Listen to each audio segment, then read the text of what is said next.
Well, good evening, everyone. Appreciate again the opportunity to be here and to share a few reflections with you on the state of peace and justice in a militarized world. And the verb I used for it is cultivating, which we'll talk about momentarily.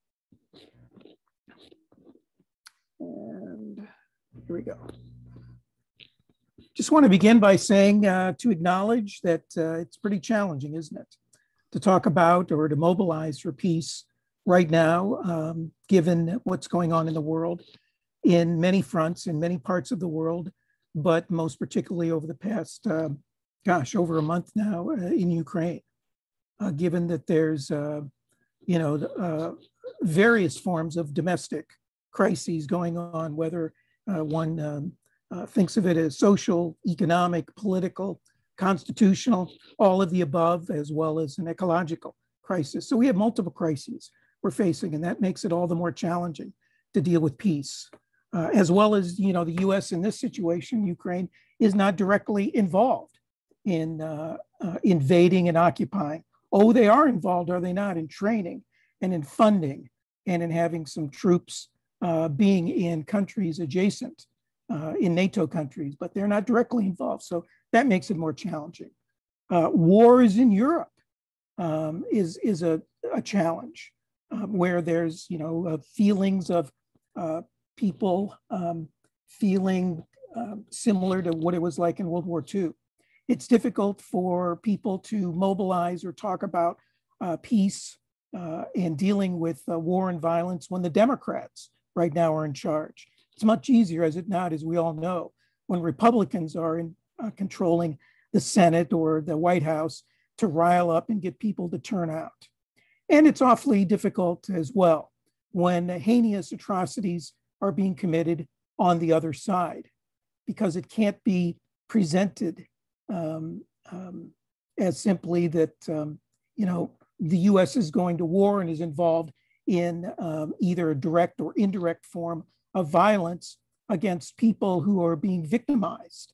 And even the enemy is being cast in a much too serious nature than deserving. It's much harder to educate, advocate, and organize when there's a whole series of propaganda, whether it's from the government, corporate media, cultural or institutional propaganda coming from everything from the various institutions of our society, education, religion, sometimes certainly entertainment. Fatalities and injuries are of white and of Europeans. And of course, it's harder to educate, advocate, and organize when there's stereotypes. The stereotypes being that everyone on the other side is of the other. They're less than human. And it becomes much easier, does it not, to wage war or threaten war or commit violence or prepare others to commit violence when there are such stereotypes. And certainly all of that is being presented by government, corporate media, and the various cultural institutions. The nationalism and the propaganda and the patriotism runs in full force. There's no question we live in a militarized world in which our country is, without question, far and away the most militarized. Not the only, but certainly when measured against other countries in terms of weaponry, military spending, military bases and installations in countries protected mostly by more than anything US-based transnational corporations and all the quote unquote interests that those represent, as well as having a very wide and deep legacy of having military actions against nations over, well, almost from day one in this country, but certainly over the last century. And it's the other way to measure militarization is the very forms and active military involvement in virtually every continent on the planet, in the Americas, in Europe, the Middle East, Africa, and in Asia. But we have to acknowledge that the US is a declining global empire. It's been designed from the start for maximum power and profit. Its return on investment, however, of militarism is declining. And that declining and reduction is measured in a variety of ways. The repeated now losing of wars, the losing of control and influence in various parts of the world as other countries and regions, most notably China, is moving into places like Central and South America. The US isn't involved in international trade agreements, in particular the World Trade Organization, that would have put our feet and collective hands in Asia in quite the same way that it is not now. And so we're losing control in places that we used to have military and economic. And then we have a collapsing economy and physical infrastructure due to war spending that Peace Action and so many other groups have done a terrific job over the years highlighting and lifting up. We're just simply not economically competitive as we once were, and depending on, there's so many examples, just the whole baby formula situation right now. We're having to import baby formula, of all things, from other countries. The effects by the empire, by the US empire to remain in power, however, even though the US is declining, it's doing its darnest to maintain power and control for as long as it can. And it is doing so in a variety of ways by firstly fomenting perpetual conflict, by having perpetual conflict over diplomacy in places like the Middle East and certainly in Ukraine. My goodness, it means that there's permanent militarism, there's permanent creation and selling and transferring of military hardware, and all of that military hardware will be used, of course, and all of these weapons will end up, by being used, blowing things up that will have to be rebuilt, which means more potential business for US-based, other types of US-based corporations that are involved in reconstruction. So this sort of cycle of blowing things up and rebuilding creates this perpetual, through perpetual conflict, creates this way to sort of maintain, instead of constructing and building and nurturing and developing in a sane and humane and ecological way, we're doing this in a very detrimental, permanently destructive, and ecologically catastrophic way by having this fomenting of perpetual conflict. And a use or misuse of military alliances. Let's face it, NATO existed initially to ward off invasion, which was unlikely from the get-go, but nevertheless, there was at least some very small threat, at least, that was able to be presented. So let's have this military alliance. But now there is no threat in the same way that existed before. NATO, though, continues and was really done from day one to make sure that the US had a presence in Europe to prevent Europe from coming together as a continent, as well as to unify with countries like Russia, and to prevent the sort of unification economically of Russia, to take advantage of the natural resources of Russia has that could supply Western Europe with those raw materials and in exchange for developed products. So, the US maintains its empire by maintaining NATO. And finally, the use of its financial power, both the dollar denomination and the power of the US dollar, which still needs to be used by every country virtually to develop or to acquire natural resources, in particular petrol and oil, but also the US influence of the World Bank and International Monetary Fund by using loans to create dependency and control. So that power over countries is, in a sense, not as great militarily as it once was, because it's being replaced by the power of debt to control. And as we all know, that when you are in debt, you are beholden, you are dependent to those entities that you are indebted to. You are working for them, you are sweating for them, you are spending time for them. And so that is a financial power that continues to remain, though it is lessening. Militarism, of course, is also domestic at these levels.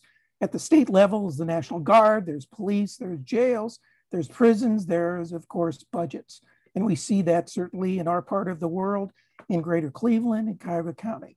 At the corporate level, there's privatized security, there's corporate prisons that, of course, are numerous, including here in Ohio, as well as around the country. And the corporate prisons not only imprison people, but they also imprison people coming across the border. In detention, there's the corporatization of detention centers as well.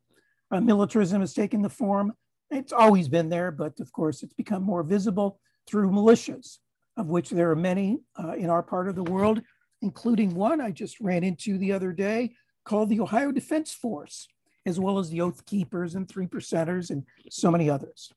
And then there's the personal form of militarism, the advent of guns, of which there's more guns than there are human beings in our society, as well as various forms of security, such as gated communities. So militarism, when we talk about it and trying to bring about peace and justice, is not only and should not only be thought of internationally and globally, but domestically. But in both cases, fear, is it not, used to justify quote unquote defense? And it's used to justify offense and militarism.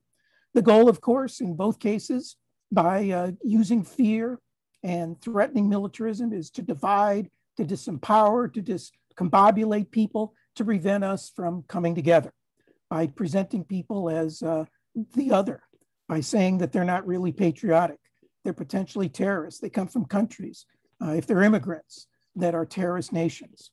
And of course, in both cases, peace and international conflict resolution under the current system isn't profitable, nor is addressing domestic conflicts non-violently profitable. To deal with mental illness or homelessness in ways that are not putting people in prison just simply is not as profitable as putting them in prison, particularly if they are private prisons. Given these and other realities, how do we, quote unquote, cultivate peace and justice? Cultivate, as I use it here, is to, the dictionary definition, is to prepare or prepare and use. It's to foster the growth of. It's to refine a quality or skill. It's to further, and it's to sort of make friends, to cultivate people in ways that in the long term you can develop trust and an authentic relationship. I want to just spend a moment talking about an entity I ran into when I was in India a number of decades ago, called the Institute for Total Revolution. There's a sign there with a chap by the name of Narayan Desai, the son of who was the secretary, personal secretary of Mahatma Gandhi. And Desai started this Institute of Total Revolution because he thought we needed revolution that was complete. And by total, he didn't mean, as we may think about it today in our context of the West in this country, as being, well, we need revolution at the national level and or at the local level, or we need political revolution and or economic revolution, or we need, physical revolution as well as some other kind of revolution. No, he didn't mean, and those who professed total revolution didn't mean revolution in that kind, in any ones of those kinds of totality. But instead, it was an all-enveloping process of change in the individual as well as the society, the external, if you will, as well as the internal.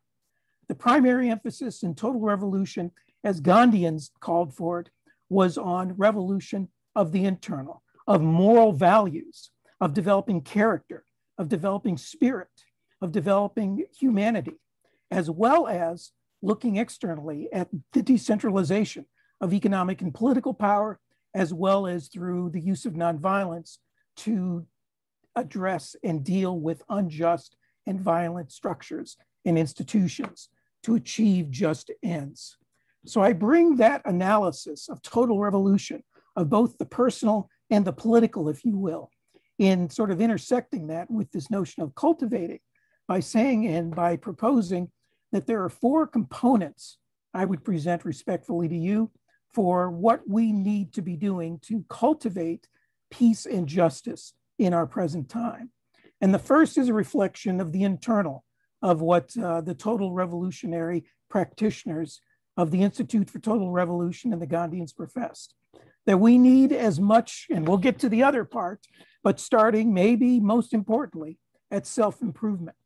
At each and every day, just as we may take our vitamins to, deal with whatever kinds of things we may encounter in the air and the food we eat, to fortify ourselves internally, physically. We need to constantly, each and every day, focus on our own internal self-improvement, to try consciously, deliberately to factor in how can we become more moral, more compassionate, more just, more peaceful? How can we become better people, better human beings? Because no matter what kind of institution structures we develop, there's always going to be ways to find loopholes. So you have to focus not only on structures, but on the culture, on the individual of developing moral character. Is that not what sort of religion, or if you're not of a religious persuasion, a humanist or whatever, ethical persuasion, is that not what that's really all about? To try to develop your moral compass in a way that is both broad and deep. So the first component of developing and of cultivating peace and justice is that of self-improvement. The second is to respond and react, as we all do, and that we spend a whole hell of a lot doing, because there's a whole hell of a lot, is there not, to respond and react to. And the powers to be, I think, do some of this of throwing stuff at the wall and in society intentionally to make us constantly being on our heels by opposing, whether it's wars and occupations, military spending, arms sales or transfers, police budgets, jails, prisons, militarized responses to domestic conflicts, all the snooping going on, the intelligence that's illegal, all the covert actions taking place, threats of use of nuclear weapons, tech or testing of them, lax gun controls. The list is endless. And not to say that we should not be doing these. We absolutely, positively must be doing these.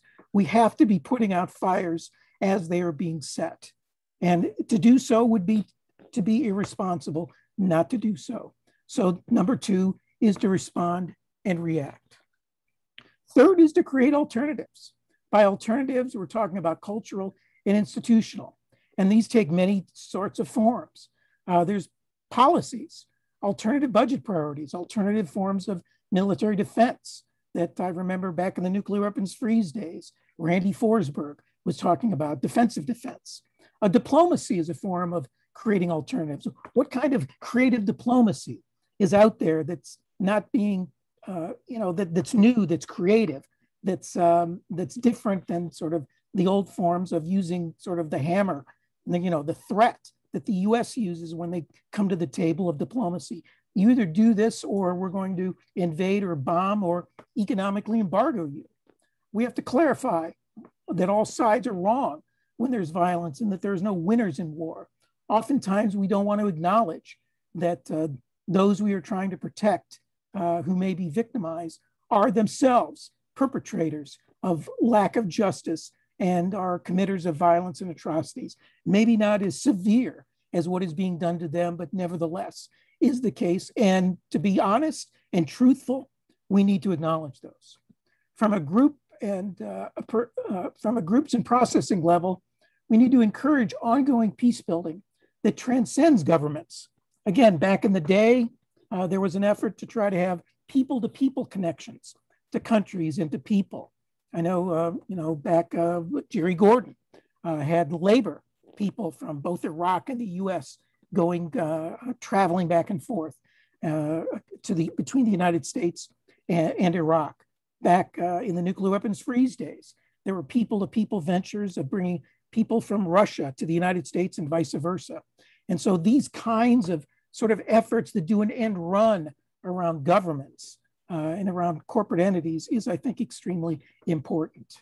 Many people on this call, the Cleveland Nonviolence Community Network and Peace Action, I know, is supported and been very involved in sort of cultural alternatives. The Peace Show, right, is an alternative. It's an institution, it's a structure, but it's also, right, it's a nonviolent form of thumbing our noses at the war show. Incredibly important, incredibly effective in reaching out, in providing an alternative, not just symbolically, but actually. Here's how to sort of really find a way to honor and to have fun during Labor Day weekend. This is the real peace show. And the peace exhibit that I know is being promoted There should be a peace exhibit at the Great Lakes Science Center. The peace exhibit. Yeah, peace exhibit, exactly.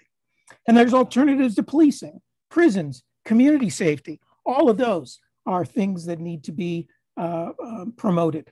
And finally, exposing the normality of violence in our society is something that is extremely important. To speak out and call and bring to the table that it's not the Defense Department. Let's be real, right? Before, what was it, 1947, it used to be called the War Department. And the head of that department was called the Secretary of War. And the amount of money that they received was called the war budget. Ooh, we need to call it for what it was and what it is, still is. So language is incredibly important. Let's stop using language where even in sort of peace, we need to target that group, right? To bring them on board. There's all sorts of ways that we subconsciously use language that's militaristic. Sports, of course, is incredible, particularly football. There may be football supporters out there, but my God, sort of the violent analogies and metaphors used in sports, particularly in football, is so egregious. It's just horrific. Video games, of course, and the stolen land, to acknowledge the stolen lands by acknowledging, as we should and maybe as should have when we are in spaces like this at the very start, that we are on Erie land and other land from Native people is incredibly important. So all of this adds up to cultural and institutional alternatives that part of our time and effort should be focused on. And then lastly is structural change, nonviolent resistance. Remember the guy, Gene Sharp, who developed his 189, I think it was, 98, pardon me, 198 instances of nonviolent resistance and nonviolent methods. And he divided them up, if you remember that list of his, in terms of nonviolent resistance to oppressive, unjust violence and undemocratic institutions is what we should be. And he divided up that list in terms of nonviolent protest and persuasion is one category, nonviolent methods that involved social, economic, and political non-cooperation. That was a whole second category. And third was resistance. And that resistance could take many types of forms. At root, to achieve change, and I think that's what it is we're trying to do, is focus at the root. That's what the word technically radical is all about, to get to the root of things. To get to the root of things, we need to be radical to achieve change. That the barriers, and when we come right down to it, I believe, aren't really the Democrats or the Republicans. It's not Joe Biden or whoever may come to replace him if it is a Democrat or a Republican a couple of years from now. The real barrier to fundamental change isn't the War Department or any one or ones of the military contractors. It's not any of the 750 military bases and installations. It's not the CIA, the NSA, or Homeland Security. The major problem, the major barrier to achieve change today is democracy, or a lack of it. My friends, we fundamentally aren't in charge. We've never been in charge. As my friend, the late Jane Ann Morris, who was part of the program on corporations, law and democracy that I was a part of for a very long time, called it, a corporate anthropologist she says we lived in a democracy theme park. And think about it when you go to a theme park where you walk down the main drag, it sort of looks real, like the main street, doesn't it? But yet when you walk around it, it's really held up by nothing more than 2x4s. And, sometimes we feel like when we go into a voting booth, it's sort of a theme park where we're pushing buttons or pulling levers, but oftentimes, as it turns out, it's not really connected to anything. We tend to get pretty much the same people who are, for the most part, not always, there are some differences, of course, and there are sometimes very important differences. But on a lot of things, when it comes to fundamentally making decisions that are fundamentally important to the shaping of our lives, to our communities, to how we work, to how our lives are organized, to who we, to the kinds of policies we have. When was the last time we went into a voting booth and voted for going to war, or voting for a fundamental, important trade agreement or anything like that? On these kinds of issues, we aren't in charge. So it's important that we focus on structural change. And this is the democracy problem we're facing.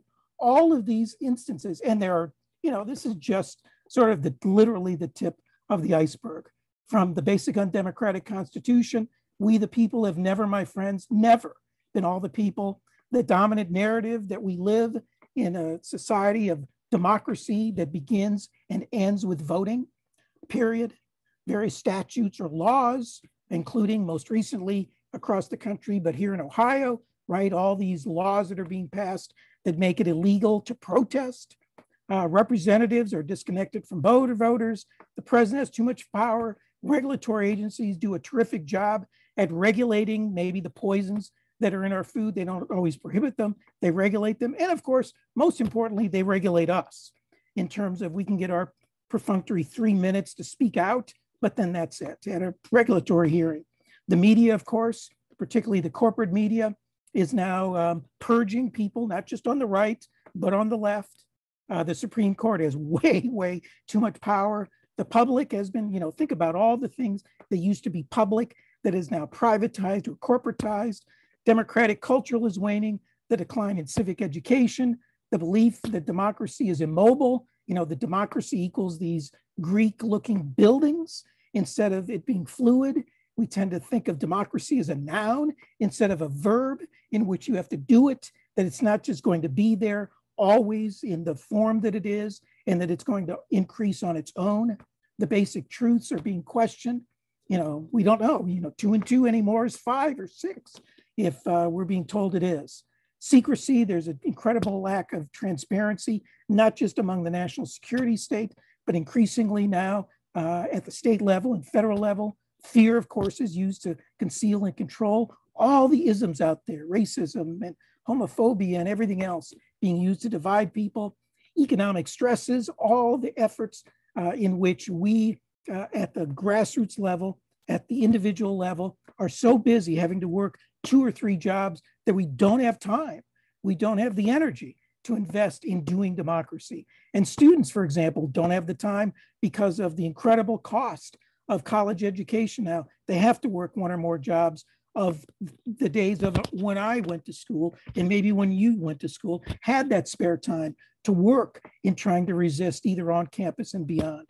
The gerrymandering, voter suppression, corporate rule, especially by banking corporations, economic inequality, and of course, corrupting influence of money in elections. And I'm sure you could come up with many more. The solution, of course, to all of these democracy problems is a democracy movement that has to be and must be inclusive.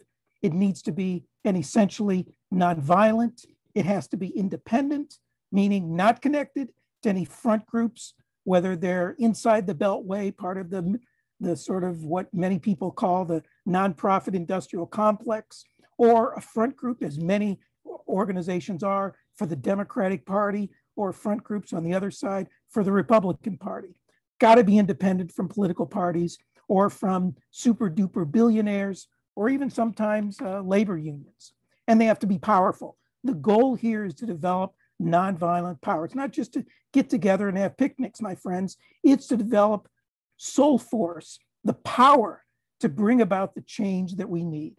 And so, it has to be and has to include these elements: a democracy movement of self-improvement, addressing felt needs, of creating alternatives, and it must resist the violence, the injustice, and the anti-democratic structures by using all of those methods and many others that Gene Sharp didn't even conceive of, all the technological ones that weren't in existence in that time. And all of these need to be proportionate in scale to what we face. And by proportionate, I mean little problems require, little solutions. Medium problems, medium solutions. But if you have a massive problem, then the only solution to it is massive. It has to be fundamental, in scale, in proportion to what we're dealing with. Small reforms are just simply an insult to our intelligence and an insult to our, and quite honestly, a waste of time. So creating a democracy movement needs to be a goal operating alongside cultivating a peaceful and just world. By that, whatever, other issues and whatever you're working on, whether it's peace, whether it's healthcare, and some of us working on multiple single issues.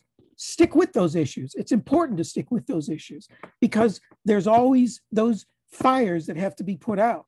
There's always those individual resistant concerns that need to be dealt with. And in the peace and nonviolence realm, there's always those wars, occupations, weapon systems, budgets, jails that need to be opposed to.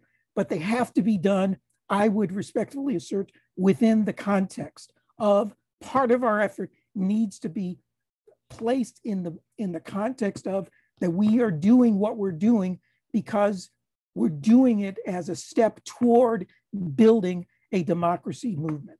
That by doing so, it's sort of thinking of it in terms of the issues we work on are vertical, whereas building a democracy movement is horizontal.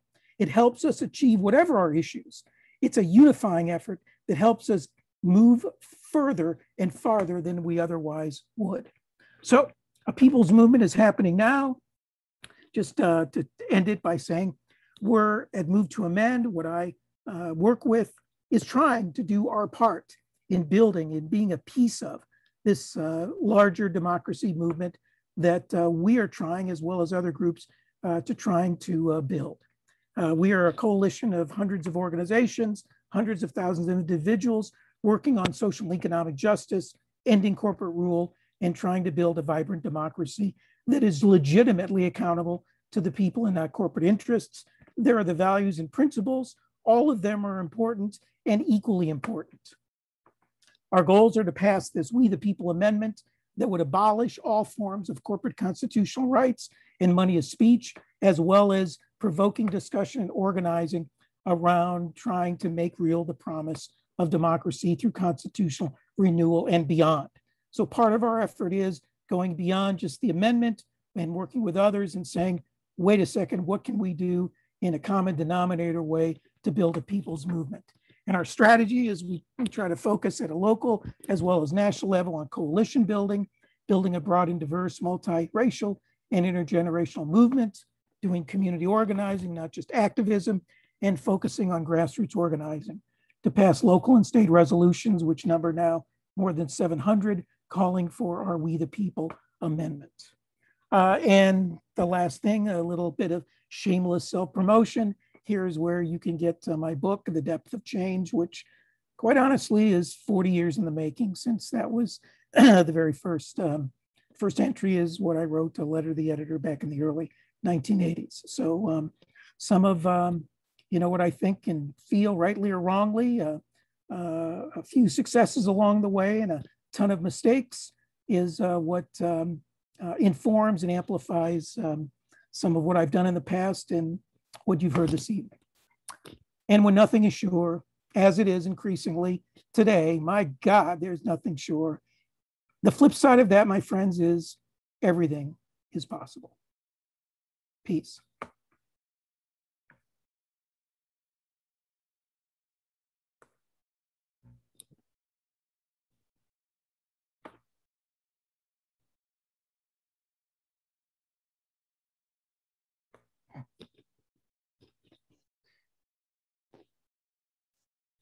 So we can cuss and discuss, I guess. All right, we've gotten some great comments so far. Yeah, we had a reminder that in elementary school, some of us were encouraged to purchase war bonds. I think that was a little before my time, but that was very much a thing. We had someone else point out the military recruiting at sports events since 9/11 and also in high schools. As a former substitute teacher, I crossed paths with a lot of military recruiters. Indeed. Yeah, good examples. Yeah, 198 methods of action by Gene Sharp. All right. The European left is talking about common security, a lot of focus on taking care of the planet. Yes. We have a question about BlackRock. What is the influence of BlackRock currently in terms of militarism? Well, BlackRock is, one of the major corporate entities out there that financially They are a powerful entity in helping finance and give loans to financial institutions. And those financial institutions give if you think about every corporate entity out there, minus financial corporations, virtually is in debt. Media corporations, oil companies, military companies, virtually all of them are in debt.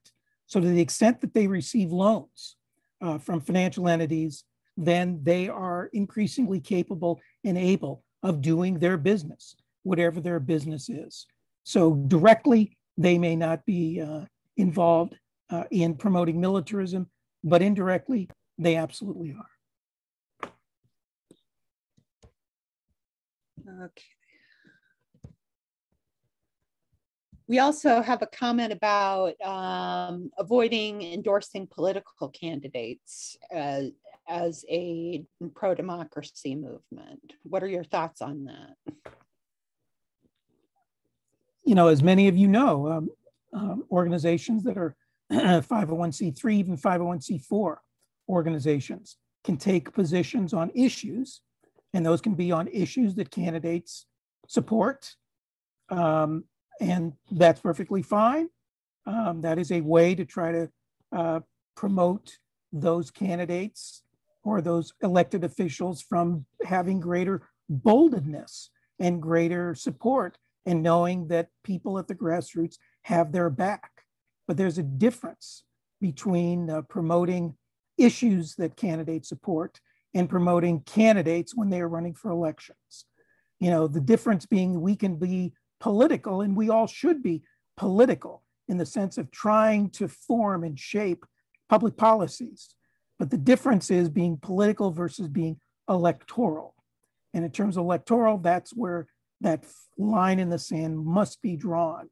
If you are legally a 501c3 and C4, and I just think in general, it's a preferable position. Because if you take if you sort of throw your hat behind or throw your support behind a single candidate, that candidate, we know what happens when that candidate then gets into office and they then begin compromising. You have sort of compromised yourself. I think it's extremely important to always remain independent. You have much greater strength in a variety of different ways, morally as well as economically, by being that way. Your point, your message, your organizing outside of the electoral realm has an opportunity to bring in people who may not support that candidate, may be quote unquote independents, may even be people who support the other, the opponent, the other party, but happen to agree with the position, the campaign, the effort that you are waging. Okay, I see Move to Amend, pardon me. Move to Amend has a new congressional sponsor, Adam Schiff. And we also have a question, how many states have ratified your amendment so far? Yeah, the Adam Schiff thing is kind of a mixed blessing.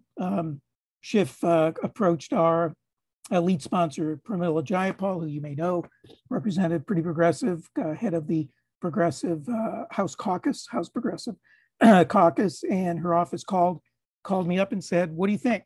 Schiff has said he will support, our amendment if I support his amendment.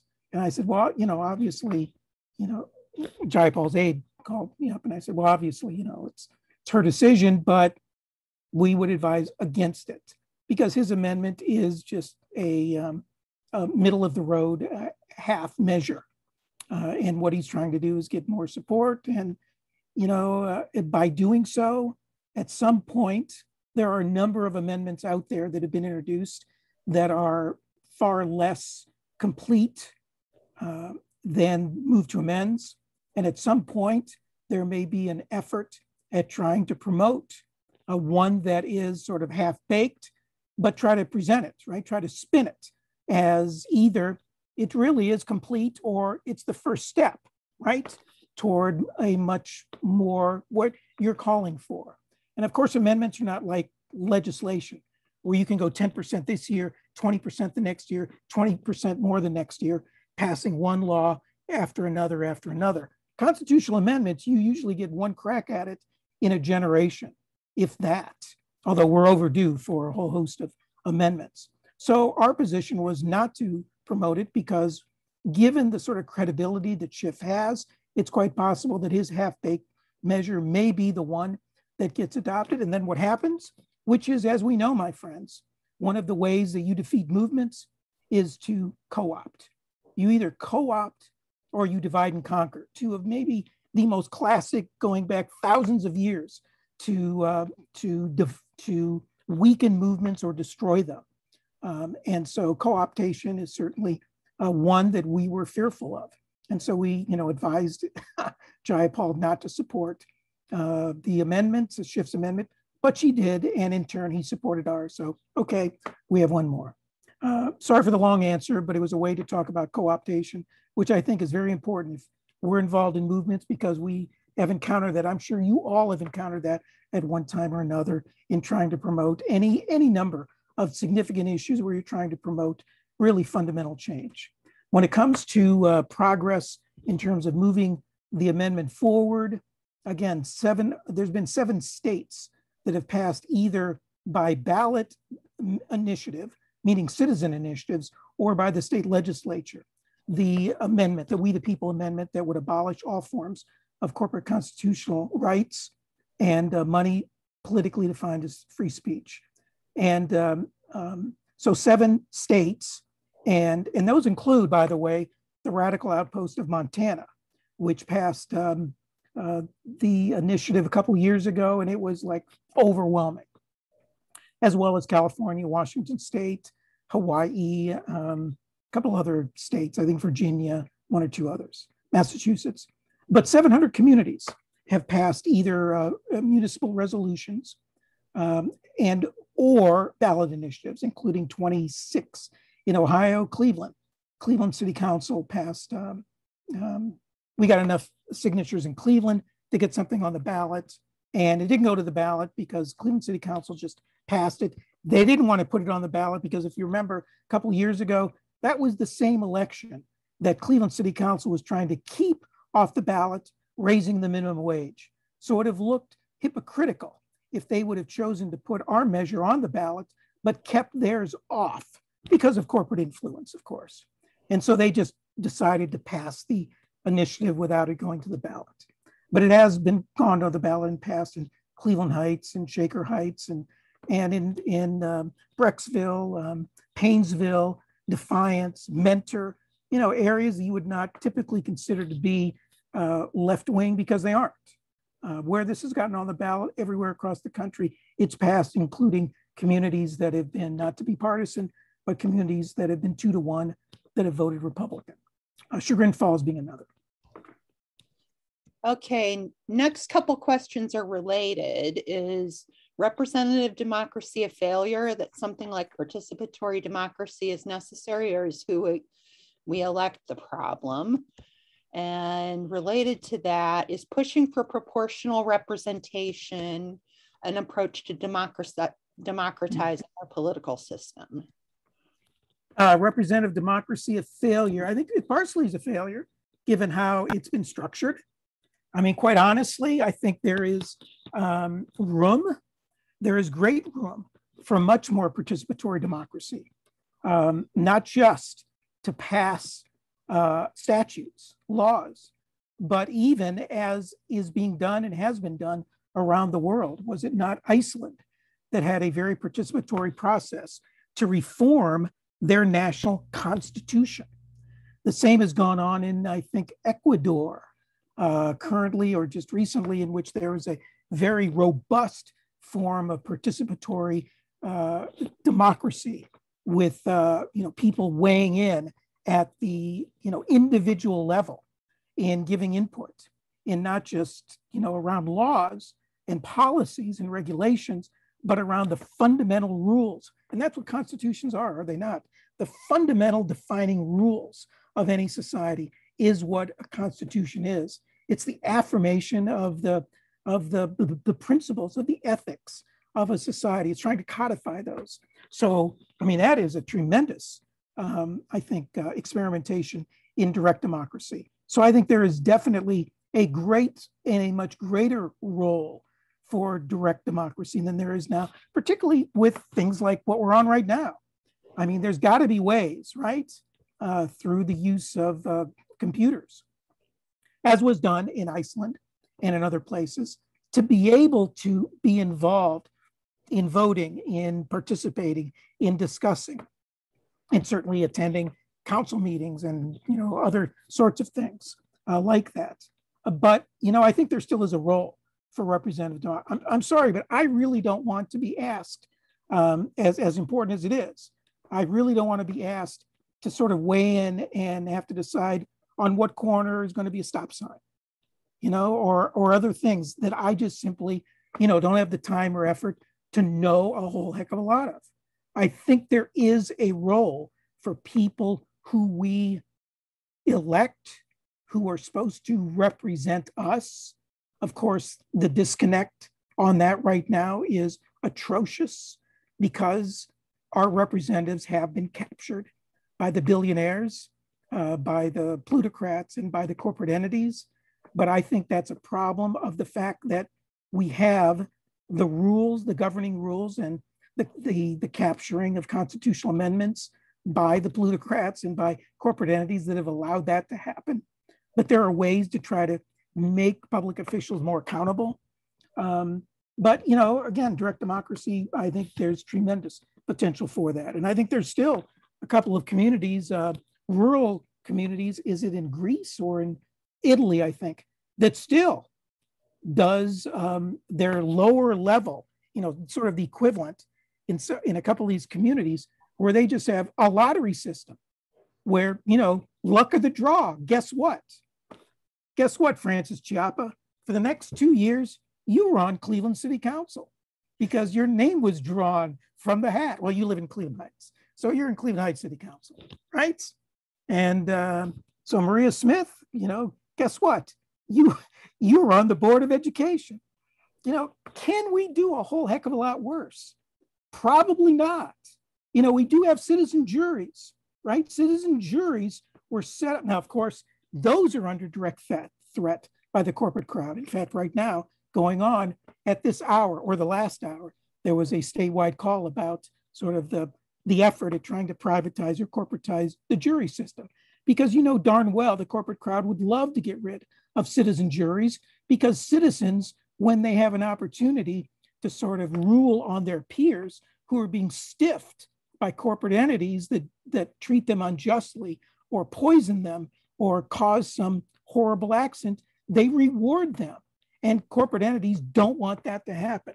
So there's a whole host of ways that our society is trying to trying to reduce forms of direct democracy. The last thing I'll say about that is Ohio is one of like 28 states that, because of the populist movement and the progressive movement of 100 years ago, created in our and those 27 other states certain rules in our state constitution that allow for direct effort at what's called the initiative, the referendum, and the recall. The initiative is to create laws, the referendum to undo laws, and the recall to get rid of people who we think are corrupt. That doesn't happen everywhere. It certainly doesn't happen at the federal level. We don't have at the federal level a direct form of citizen initiative or citizen referendum or citizen recall for that matter. We have to try to go through the impeachment process. We see how well that's worked. By not having the citizen initiative process, as many countries do, including to elect in some cases, not just passing laws, but direct election of Supreme Court justices. We don't have those kinds of things in our country, but if we had the initiative, if we had the referendum, if we had the recall in every state and expanded that instead of diminishing it, which of course the state of Ohio, the legislature has done over the past couple of years, imagine the kind of greater democracy, self-rule we might have. Okay, we have a question, a comment. Localities are where democracy is more easily achieved since relationships are at a personal and neighborly level. Could you talk more about decentralization as a path to democracy? Well, there's no question that we need to do democracy directly and more at the local level. And I know there's, a lot of exciting ventures out there, efforts out there. I attended a conference in Detroit a year and a half ago, in which people came from all over the country, mostly young people, who were all about trying to sort of create their own alternatives to local government, the symbiosis movement. I can send around a link if people are interested. What was this name of it? Darn it. Citizens assemblies or whatever. But anyway, there is no question a much greater role for people at the local level to try to rule and govern themselves. But again, I mean, we have to be honest. We have to be, I think, realistic in the sense that, developers at the corporate entities and the power brokers at the local level are developers and have pertinent and powerful sway. The other challenge, of course, is that sadly, many laws that are passed, good laws that are trying to promote self-governance, self-determination, sovereignty, democracy, self-rule, right to decide, whatever you want to call it. People on the left call it democracy. People on the right call it sovereignty, basically the rule of self-governance. That when people have tried to pass fundamental laws that protect the health, safety, and welfare, which if you look at it, most local charters, which are local constitutions, when people are sworn to be city council people or mayor, they are sworn to uphold and to promote the health, safety, welfare. It used to be also the morals and the morality of the community. They're sworn to do that. And so it used to be that, a lot of public officials, and still many of them try to do that at a local level. And certainly it's a lot easier to hold public officials accountable at the local level, right? It's not that hard to show up to your city council meeting and testify. Well, except in Cleveland until recently, but that's a whole, fortunately that's changed. But, you can show up at their homes. You can really put pressure on them a lot easier than state legislators, and certainly a lot easier than federal people, Congress people and senators and the like, who you could hardly ever see. The problem with it, of course, is that ultimately what we're seeing more and more of is good laws that are passed that are protecting the health, the safety, and the welfare, whether it's sort of gun control, whether it's anti-fracking, whether it's trying to prevent, hog farms from coming into rural areas, whether it's trying to prevent a poisonous plant from setting up that, dumps crap into the river. All of those things are being preempted, or dare I say, are being trumped. And they're being preempted by corporate entities that are either going to the state level and getting state legislatures to pass a law that, as in fracking, that preempts the right to decide at the local level, or they go to court and say that you passing that violates my corporate First Amendment right not to speak, Fourth Amendment privacy rights, 14th Amendment due process or equal protection rights, any number of rights like that. So it's problematic at the local level to focus exclusively at the local level. Sadly, we have to do it all. We have to try to strengthen local democracy and try to get better people in and have a greater say at the local level. But if that's all we do and say we're just going to save our communities, just as some people, tried to say, we're going to pass laws that try to protect, and save rainwater off of our rooftops and recycle that water. Guess what? The corporate entities didn't like that. So, because it's hurting, the selling of water by the private company. So they just put pressure at the state level to abolish that in one of those Western states. So you've got to focus. Sadly, you still have to focus at the state and the federal level. It's all connected. All right, we have a comment here. As far as representation, I think from Rojava and the Zapatistas, I hope I'm pronouncing that correctly, we can learn something about alternate systems to expand participatory democracy. We all do have a responsibility. to your point from the Italian communal example, rotational leadership where we all take turns taking responsibility within neighborhood and regional councils could be a real form of dual power. Yeah, dual power, absolutely. Horizontal power, absolutely. And proportional representation. That's a wonderful other reform that is being talked about here in Ohio is being implemented in a number of states where you have people who are elected in at the local level in a number of municipalities around the state. And I think now, does not Maine have some kind of form at some limited level of proportional representation? Okay, we have a comment about how corporations and outside groups are taking an interest in local issues, and this has to stop. So how do you stop that? Well, you know, it comes down to what we do: educate, advocate, organize. Again, it's sort of easier to do it at a local level, at least to expose the pressure, the influence, to call them out, to show up at the same public hearings or regulatory apparati that the corporate entities show up at. Of course, when they're not effective, they will then run off to, you know, it's just like the drug dealers, right? The drug dealers will show up and try to sell their products on a corner of a neighborhood that's not organized. But when people come together and are organized and are paying attention, it's a lot easier for drug dealers just to go to the next corner, somewhere else that's not organized, where there isn't that form of attention, of organization, of them being called out, of them being exposed. The same with these corporate drug dealers, the equivalent thereof. When they're trying to do harm to a community that they think they can get away with because it's unorganized, then our challenge is to organize and make sure that, now, of course, we don't want them to run off to the next community. That's why we just can't be sort of, you know, in our own little bubble and cell and think all we should do and all we're responsible for is to save ourselves. We have to be, as my friend David Gracie, who was the one-time National Peace Director of the American Friends Service Committee, said, we have to be global, meaning we have to be global and local at the very same friggin' time. All right, which is disheartening because it's so tiring, right? But what else do we have to do with our lives? Yeah, we have a question. What about the US Senate in proportion? Because that is an excellent example. Every state gets 2 senators. California gets 2 senators. Wyoming, which has a lot fewer people, gets 2 senators.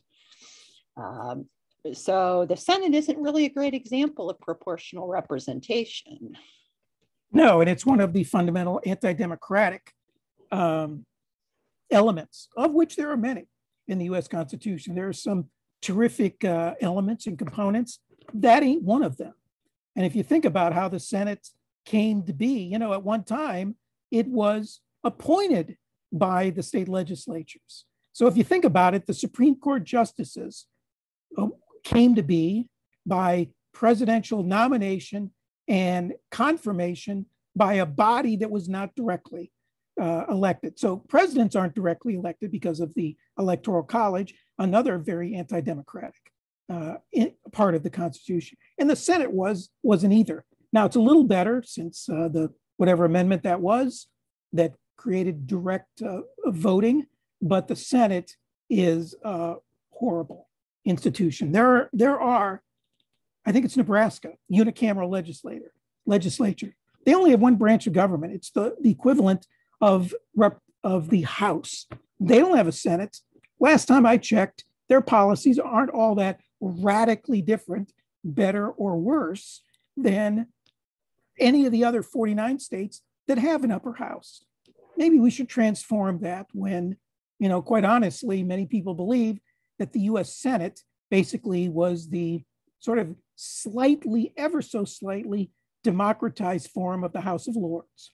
And given how that body has become so insulated, so very much insulated, that's not a very bad analogy these days. And there are people calling, as there are, for abolishing the Electoral College, to abolish the Senate. Okay, I think this will be our last question. What do you wish your elders had told you back in the 80s and 90s when you met Don and Brian and other friends here? What do you wish you had known? The next generations are seeking your wisdom, your approval, your support. Any regrets? How do you find balance and sustenance? Yeah. Well, that's a very good question. I think we should always be asking ourselves that. I think then what I would have liked to have known is that we need to be working on all of the local and the global all together. And we just can't leave it, for we are a society and our economy is structured this way. Politically, we're structured this way, culturally, in ability to segment, to compartmentalize. We aren't craftspersons in building the whole chair. We don't think systemically in doing anything holistically. We become so skilled, and educationally, right? We have to become so skilled in such a narrow single discipline. And the more education we get, the more narrow that discipline becomes. When in reality, society isn't like that. Society is more holistic. It's more interconnected, intertwined. It's having a system analysis, and education, fortunately, now is becoming that way. And I think activism and organizing needs to become more systemic because it is all more connected. And I wish I had appreciated that more than I do now.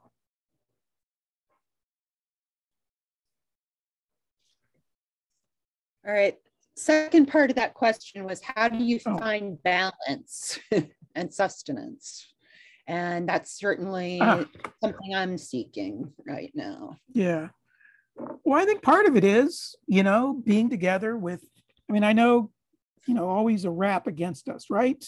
People is, well, you're just talking to, the already committed.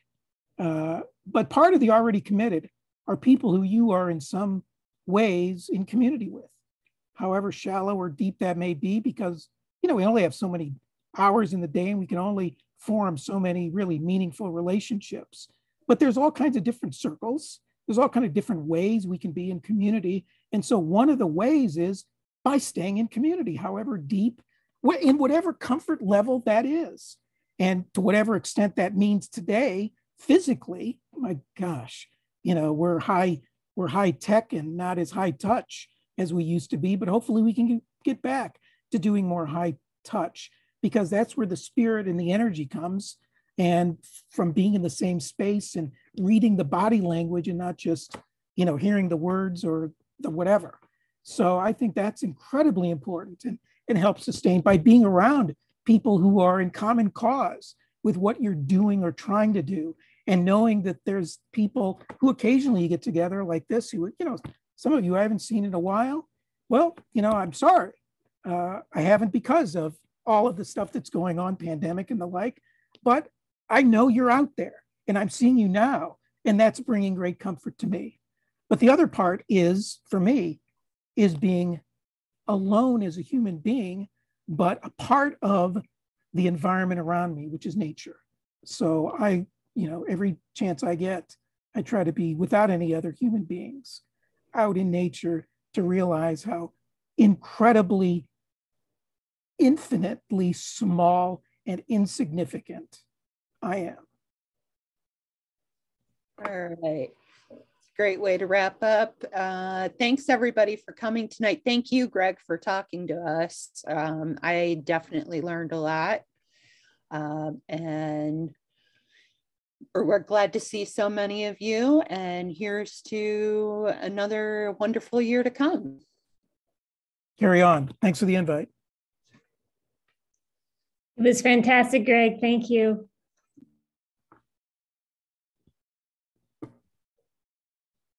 Thank you. Thank you. It was wonderful. Thank you so much.